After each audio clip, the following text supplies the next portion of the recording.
Hi guys, ఎలా ఉన్నారు? మరో ఇంట్రెస్టింగ్ వీడియోతో మళ్ళీ మీ ముందుకు వచ్చాను.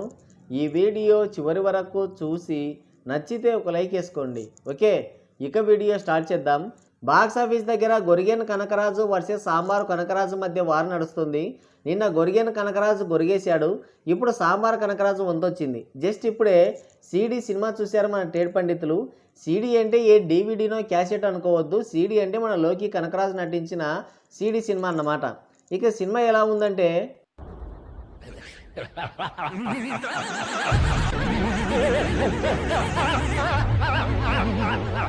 విజయవంతంగా ఇంకో 500 బొక్క పెట్టుకొని ఇచ్చారు మన ట్రేడ్ పండితులు. యాడాడ మిగిలిపోయిన సాంబార్ అంతా తెచ్చిపోశారు. ఇన్స్టాగ్రామ్లో ఎలివేషన్లు చూసి మోసపోయినట్టున్నారు పాపం. ఇంకా కామెడీ ఏంటంటే ఈ సినిమాకి తమిళ కంటే తెలుగులోనే ఎక్కువ కలెక్షన్లు వచ్చాయంట. బాగా అలవాటు పడ్డారు పిల్లకాయలు. వాళ్ళు మన సినిమాల్ని దేకను కూడా దేకరు, మనం మాత్రం ఆ సాంబార్లో కొరడాలు వేస్తూ ఉంటాం. సరే, సినిమా ఫస్ట్ హాఫ్ అయితే ఏమీ లేదు, అట్లనే సెకండ్ హాఫ్ ఏమన్నా బాగుందనుకుంటారేమో, అది కూడా బొక్కే. ఇంటర్వెల్లో ఒక బ్రోతల్ హౌస్లో ఒక ఫైట్ ఉంటుంది, సెకండ్ హాఫ్లో పోలీస్ స్టేషన్లో ఒక ఫైటు, అది కూడా అక్కడ హీరోయిన్ బాగా హైలైట్ అవుతుంది. ఏ క్షణాన కేజీఎఫ్ మార్కో సినిమాలో వచ్చాయో కానీ అప్పటి సంధి అవసరం లేకపోయినా లీటర్లకు లీటర్లు రక్తం పారించేస్తున్నారు. సినిమాలో story, writing, screen play, character arc ఇవన్నీ గాలికి వదిలేసి బ్లడ్ బాత్ పైన, గన్నులు, కత్తులపైన ఎక్కువ కాన్సన్ట్రేషన్ చేస్తున్నారు. అది డూబ్ రక్తమై సరిపోయింది, లేదంటే కోళ్ళు, మేకలు, గొర్రెలు, కుక్కలు ఏం మిగిలేవి కాదు.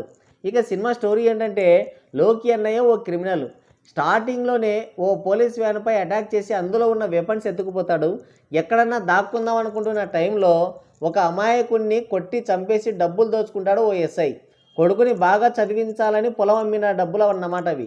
ఆ కుటుంబానికి జరిగిన అన్యాయానికి చెల్లించిపోయిన హీరో ఆ ఎస్ఐని లేపేస్తాడు. వీళ్ళను పట్టుకోవడానికి ఓ పోలీస్ టీం బయలుదేరుతుంది. మరి పట్టుకున్నారా లేదా అనేది తెలుసుకోవాలంటే ముందు మనవి జాగ్రత్తగా పట్టుకోవాలి. సినిమా ఎలా ఉందంటే అనిరుద్ మ్యూజిక్ తప్ప ఏం లేదు, అది కూడా ఒక టైంలో బోరు కొట్టేస్తుంది. ఎమోషన్ని గాలికి వదిలేసి బ్లడ్ మీద కాన్సన్ట్రేట్ చేశారు. ఓరి బాబోయ్ ఇంకా సాలేరా నాయన వదిలే అన్న కూడా వదిలిపెట్టారు. టెక్నికల్గా హై స్టాండర్డ్స్ మెయింటైన్ చేశారు, అయితే వర్కౌట్ అవ్వలేదు.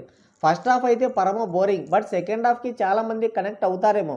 మరి ముఖ్యంగా హీరోయిన్ క్యారెక్టర్కి ఆ క్యారెక్టర్ డిజైనింగ్ అయితే వండర్ఫుల్. అసలు కొన్ని సీన్స్ బాగున్నాయి, కానీ ఓవరాల్గా చూస్తే డబ్బులు బొక్కి అన్న ఫీలింగ్ అయితే వస్తుంది. యాక్షన్ సీన్స్ ఇష్టపడే వాళ్ళకి నచ్చొచ్చేమో తెలియదు, టూ మచ్ వైలెన్స్ అయితే ఉంది. సో ఫైనల్గా చెప్పేది ఏంటంటే ఇది పోయినట్టే. సో గైస్, ఇది వీడియో. మరో ఇంట్రెస్టింగ్ వీడియోతో మళ్ళీ కలుద్దాం. Thank you, take care, bye bye.